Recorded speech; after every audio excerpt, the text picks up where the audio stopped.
ओम श्री गणेशाय नमः। ओम श्री सरस्वत्यै नमः। ओम श्री गुरुभ्यो नमः। श्रुतिस्मृतिपुराणानामालयं करुणालयं नमामि भगवत्पाद शंकरं लोकशंकरं।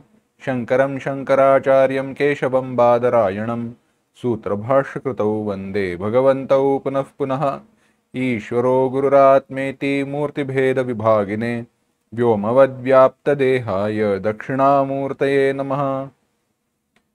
योऽन्तः प्रविश्य मम वाचमिमां प्रसुप्तां सञ्जीवयत्यखिलशक्तिधरस्वधाम्ना अन्यांशहस्तचरणश्रवणत्वगादीन् प्राणान् नमो भगवते पुरुषाय तुभ्यम्।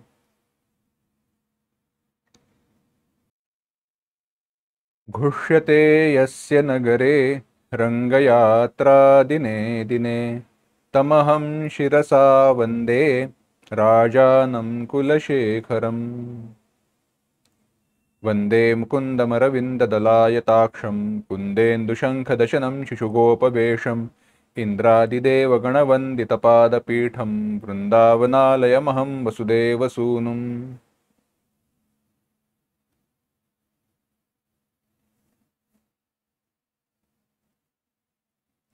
मुकुंदमाला या ग्रंथाचं आपण चिंतन करतोय आणि या ग्रंथाचं चिंतन करत असताना कवीने वर्णन करून सांगितलं. कवी म्हणाला, पिब मन श्रीकृष्ण दिव्य औषधम. श्रीकृष्ण हे जे दिव्य औषध आहे त्याचं तू पान कर. आणि ते औषध कशा प्रकारचं आहे, कशा स्वरूपाचं आहे, तर औषधाचा मणी मंत्र औषध तीनही काही असेल तर कृष्ण भगवान नारायण हेच आहे. आणि ते कशावरचं औषध आहे तर संसार नावाच्या रोगावरचं औषध आहे, दुःख दूर करणारं औषध आहे.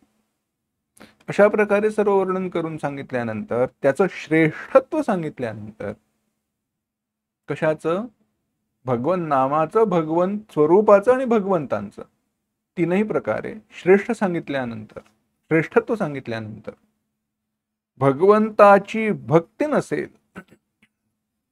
भगवंतांच्या भगवत चरणाशी रती नसेल तर सर्व काही व्यर्थ आहे. सर्व काही आहे परंतु भगवंतांच्या ठिकाणी भक्ती नाही तर सर्व काही व्यर्थ आहे. हा विचार आता कवी सांगतोय. कवी म्हणतोय 26वा श्लोक. आम्नायाभ्यसनान्यरण्यरुदितं वेदव्रतान्यन्वहम् मेदच्छेदफलानि पूर्तविधयः सर्वे हुतं भस्मनि तीर्थानामवगाहनानि च गजस्नानं विना यत्पदद्वन्द्वाम्भोरुह संस्मृतिर्विजयते देवस्य नारायणः. कवी म्हणतोय, भगवान नारायणांचा विजय असो ज्यांच्या ठिकाणी भक्ती नसेल तर वेदाभ्यास, वेदांचं पठण हे अरण्यातील ओरडण्यासारखं होतं. वेदव्रते ही केवळ शरीराचं मेद करणारी ठरतात. पूर्तविध हे जे काही यज्ञ आहेत, ही जे काही कर्म आहेत, ते सर्व काही केवळ भस्म होतं. तीर्थांमध्ये केलेलं स्नान हे गजस्नानाप्रमाणे होतं. सर्व काही व्यर्थ ठरतं.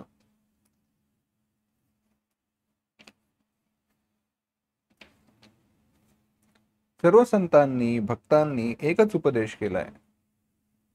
माऊली हे सांगताना म्हणतात,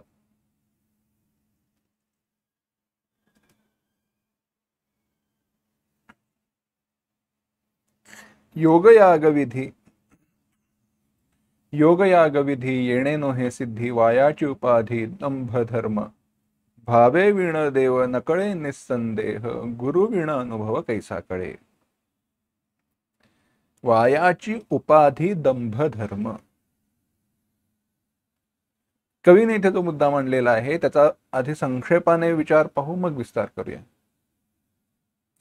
कवीने सांगितलं, श्रीमन नारायण हा विजयते. भगवान नारायणांचा विजय असो, ते जिंकतात, ते सर्व श्रेष्ठ आहे, हा भाव आहे तिथे.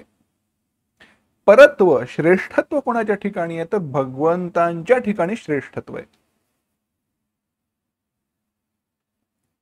भगवत प्राप्तीसाठी केलेल्या कर्मांच्या ठिकाणी नव्हे, साधनांच्या ठिकाणी देखील नव्हे. तसे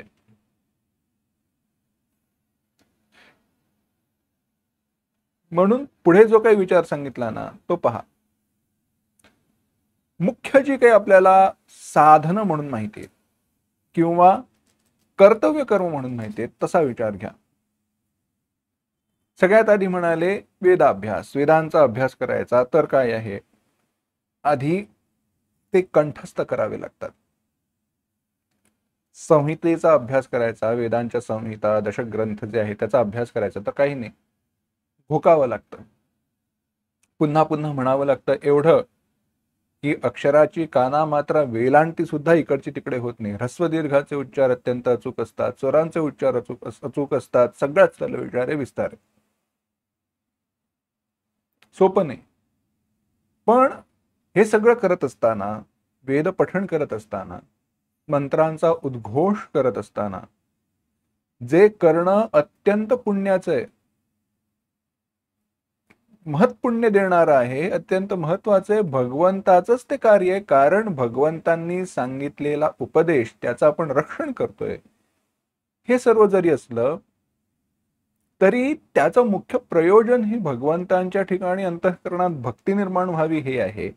आणि ती भक्ती जर नसेल तर ते म्हणणं, तो वेदघोष हा अरण्यातील रुदनासारखा ठरतो, म्हणजेच निष्फळ ठरतो.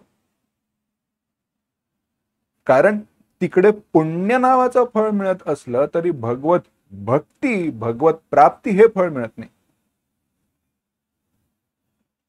म्हणून आपण मागे विचार केला, मदची माझी असता जेणे मी दुरावे पंडसुता, त्यासी पुण्य असे म्हणता जीभन तुटे काही. अरे ज्याच्यामुळे भगवंत प्राप्त न होता इतर काहीतरी प्राप्त होतं त्याला पुण्य म्हणावं का, तर म्हणता येत नाही. तोच विचार इथे. भगवंतांची प्राप्ती त्याच्यामध्ये होत नाही, तिथे होत नाहीये. बरं ठीक आहे, वेदाभ्यास जाऊन देत, इट्स अ मेकॅनिकल वर्क. सोप्या भाषेत सांगतो, नुसतंच म्हटलेलं आहे.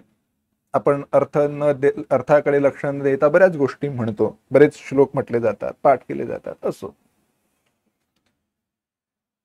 पण उपास तपास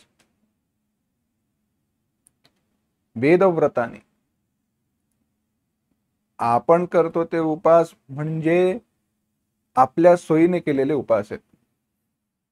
उपास उपवास आहे खरं तर. तो उप समीपे वासः निवासः उपवासः.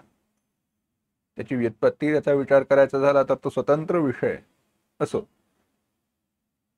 कृष्ण चांद्रायणादी व्रत सांगितलेली आहेत. एक जे व्रत आहे त्याच्यामध्ये सांगितलं काय आहे, तर तुमचं नेहमीचं जे जेवण असतं त्याचे 16 भाग करा, 15 भाग करा. 16 नव्हे, 15 भाग करा. तिथीप्रमाणे, चंद्राच्या तिथी आहेत त्याच्या कलेने तो आहार होतो, म्हणून त्याला चांद्रायण, चंद्राचं जे अयन त्याच्याप्रमाणे झालेला आहार. करायचं काय, 15 भाग केल्यानंतर ते 15 भाग जे आहेत म्हणजे 15 घास तेवढं जेवण पहिल्या दिवशी, दुसऱ्या दिवशी 14, तिसऱ्या दिवशी 13, असं करत करत करत करत त्या पौर्णिमेपासून किंवा प्रतिपदेपासून त्याची ती सुरुवात आहे. कसं आहे त्याचं विशेषत्वाने माहित नाही, एवढाच भाग माहिती आहे की 15 भागापासून एका भागाकडे यायचं आणि मग पुन्हा एका भागाकडून 15 भागांकडे जायचं, असं ते चक्र आहे, असा तो क्रम आहे. मग त्याच्याबरोबर जे काही वेदोद्घोष करायचे असतील किंवा मंत्र म्हणायचे असतील, जी काही उपासना असेल ती वेगळी, ती स्वतंत्र आहे. पण याच्यातनं झालं काय, तुम्ही आहार नियंत्रित केलात. आपण योगाभ्यासामध्ये म्हणतो, योग अष्टांग योगामध्ये यम नियम आसन प्राणायाम हे सगळं करत असताना त्यामध्ये आहारावरती नियंत्रण आहे. त्याने काय झालं, आसन केल्यामुळे काय झालं, काही नाही, मेदच्छेद फलानी, तुमच्या शरीरातील मेद नावाची जी गोष्ट आहे ना ती फक्त निघून गेली. म्हणजेच वेट लॉस, बाकी काही नाही. तेवढंच फक्त झालं, भगवंतांच्या ठिकाणी ती जी भक्ती आहे ती निर्माणच झाली नाही. बरं, पुढे आम्ही यज्ञाधिक केले, एवढा मोठा खर्च केला,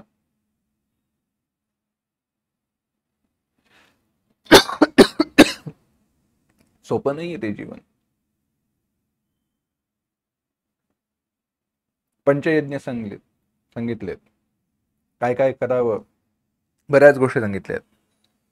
त्याच्यामध्ये पूर्त कर्म अपूर्त विधय, पूर्त विधी इष्टापूर्तम मन्यमाना वरिष्ठम. इष्टापूर्त सगळी कर्म सांगितले. मग त्याच्यामध्ये काय आहे, त्यामागची संकल्पना अशी आहे की आपल्या हातातून कळत नकळत पाप हे होतच असतं. उदाहरण सांगायची झाली तर रस्त्यावरनं चालत असताना पायाखाली किड्या मुंगी येऊन मरणारच आहेत.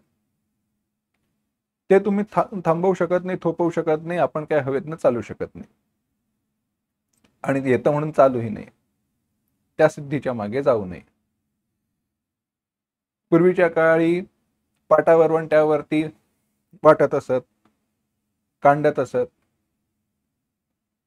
चुली होत्या, चुलीमध्ये लाकडं जळली जायची. आता गॅस आला, स्वरूप बदललं, तरी देखील होणारं घडणारं पाप हे त्याच स्वरूपाचं आहे. या सगळ्या कर्मांमध्ये ज्या जीवांचा मृत्यू होतोय आपल्या हातून कळत नकळत, भले तो निसर्गाचा नियम असेल, क्रम असेल, परंतु झालाय म्हणून त्यांना सद्गती मिळावी किंवा त्यासाठी त्या पापांचं क्षालन व्हावं, याच्यासाठी म्हणून जे काही नियम सांगितलेत, जी काही कर्म सांगितली आहेत, त्याचा विचार पूर्त विधीमध्ये येतो, इष्टापूर्त इत्यादिकांमध्ये.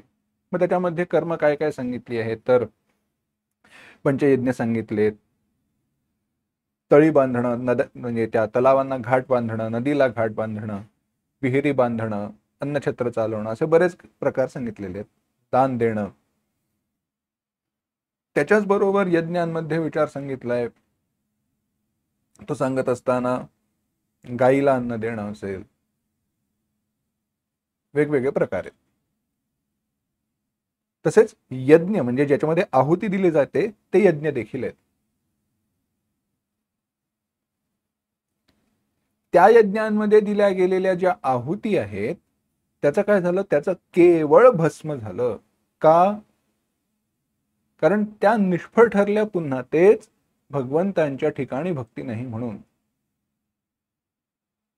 कृत्रिमरित्या केवळ ते सांगितलेलं आहे म्हणून तसंच केलं असं ते कर्म झालेलं आहे. त्यामागे विचार नाही, भाव नाही. मी का करतोय, कशासाठी करतोय, हा विश्वास नाही, ही श्रद्धा नाही. अश्रद्धया हुतं तप्तम. भगवंतांनी तो जो श्रद्धेशिवाय केलेला कर्माचा जो विचार सांगितलाय तोच इथे येतो. श्रद्धेच्या ठिकाणी फक्त इथं भक्ती हा शब्द घ्या. त्यामुळे असं केलेलं जे कर्म आहे ना ते निष्फळ ठरतं. मेदच्छेद फलानि पूर्त विधयः सर्वे हुतं भस्मनी. आणि हे सांगितल्यानंतर पुढे सांगताना कवी म्हणतोय, तीर्थानाम अवगाहनानि च गज स्नानं विदायत पद द्वंद्वांभोरुह संस्मृतिर्विजयते देवस्य नारायण.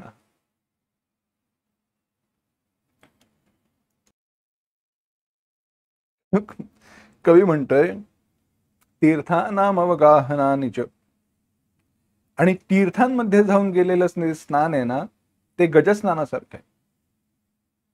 कुंजर शौच असा न्याय सांगितला जातो, किंवा कुंजर शौच असं शास्त्रामध्ये म्हटलेलं आहे. सुराकुंभवत अथवा कुंजर शौचवत दोन गोष्टी सांगितल्या. सुराकुंभ ज्याच्यामध्ये मद्य आहे असं, किंवा मद्य ज्याच्यामध्ये भरून ठेवलं होतं असा घडा, आणि सुराकुंभ कुंजर शौच म्हणजे हत्तीच्या अंघोळीसारखं. आता कुंजर शौचाचा विचार करत असताना काय येते सांगतो. हत्ती अंघोळ करताना पाहिलं, हत्तीचं कसा अंघोळ करतो किंवा काय करतो हे पाहिलं तर तो काही नाही, तो त्या नदीत जातो, डुंबतो, भरपूर पोहतो, यथेच्छ मनसोक्त स्नान करतो, आणि बाहेर आल्यानंतर नदीच्या काठावरची जी वाळू आहे, माती आहे, ती अंगावरती उडवतो. आता त्याचं हे करणं हे त्याच्या शरीराच्या मानाने आवश्यक असणारी त्याला जी शीतलता आहे, जो थंडावा मिळावा त्यासाठी आहे. तो सगळा विज्ञानाचा भाग बाजूला राहून दे. परंतु त्याने केलेली जी कृती आहे, म्हणजे त्याने केलेलं कर्म हे योग्य की अयोग्य, तो स्वच्छ का अस्वच्छ, हा आता इथे विचार नाही.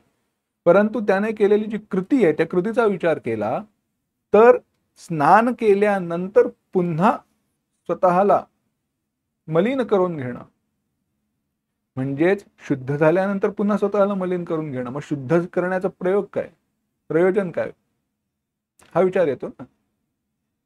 त्यामुळे तीर्थांमध्ये स्नान केलंच, परंतु परिणाम काय झाला, काही नाही. बाहेर आल्यानंतर पुन्हा आपण तीच पाप करणार असू, त्याच चुका करणार असू, तर ते तीर्थस्नान काही आपल्याला देत नाही, काही ते आपल्याला प्राप्त करून देत नाही, निष्फळ ठरतं. तीर्थानाम अवगाहनानि च गजस्नानम, कुंजर शौचासारखी आहे ती. हत्तीचं स्नान जसं आहे तसं आहे, पण कधी यत पदद्वंद्वांभोरुह संस्मृती विना, ज्याच्या चरणांचं स्मरण होत नाही, जेव्हा भगवंतांच्या चरणांचं स्मरण होत नाही, त्यावेळेला हे सर्व काही सत्य आहे. तात्पर्य, भगवंतांचं स्मरण नसेल, भगवंतांच्या ठिकाणी भक्ती नसेल, तर सर्व काही व्यर्थ आहे. म्हणून भक्तीचं महत्व आहे.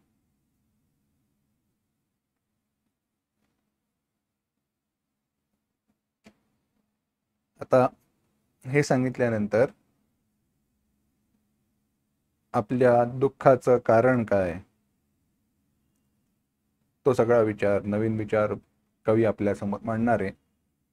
परंतु तो विचार पुढील भागामध्ये पाहू. ओम असतो मा सद्गमय, तमसो मा ज्योतिर्गमय, मृत्योर्मा अमृतंगमय. ओम शांती शांती शांती. हरि ओम. श्री गुरुभ्यो नमः. हरि ओम.